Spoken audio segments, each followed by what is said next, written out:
You must be real and challenge if it's already out there.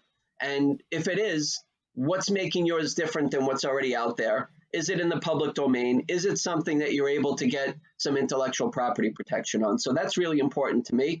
And that's what I like to tell other people. Then, if it's something that I decide to move forward with, then what I would do is I would make a prototype and I would try to get it to as close as possible to the real thing. I rip things up if I need to that already exist.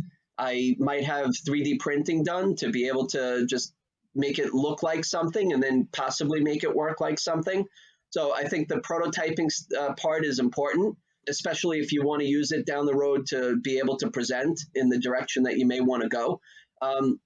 Once I get it to a good point, then I'll protect it, possibly with a provisional patent application, which will give me the right for 1 year to say that I'm patent pending while I explore the market. So I work with engineers or product designers, figure out what the material might look like, what the cost might look like of if I was going to manufacture it, or I might license it. So that's the fork in the road to figure out, is it something that you want to license to earn royalties or you want to manufacture? So I mentioned earlier that it's important most of the time to have intellectual property if you're going to license it to earn royalties. Those are the things that I go through to figure out if it's something that is going to make me money or not.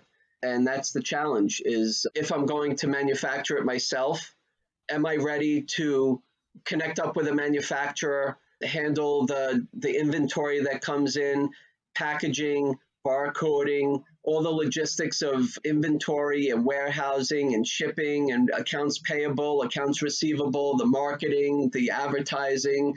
There's a lot there, but you're taking a risk and hopefully there's a greater reward. And you want to make sure that your margins are there to be able to make it worthwhile. And that's what I do, is I challenge, when people come to me with ideas, I challenge to see if it's something that makes sense. If you're making something and it's ending up costing you $5 to make and a consumer wouldn't pay more than $6 for it, most likely it's going to be tough.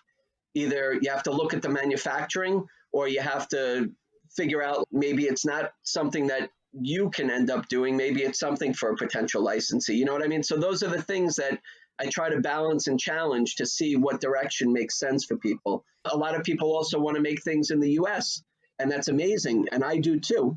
But if it costs me $5 to make and a consumer is going to pay no more than $5 for it, then it's tough. Nobody wins. I can't be in business and you can't buy my product. So sometimes you have to go overseas. Other products I have made in the US. So those are the type of things that you have to challenge yourself with to see, again, is it going to make sense to put your time, money, energy, effort into it to see the return?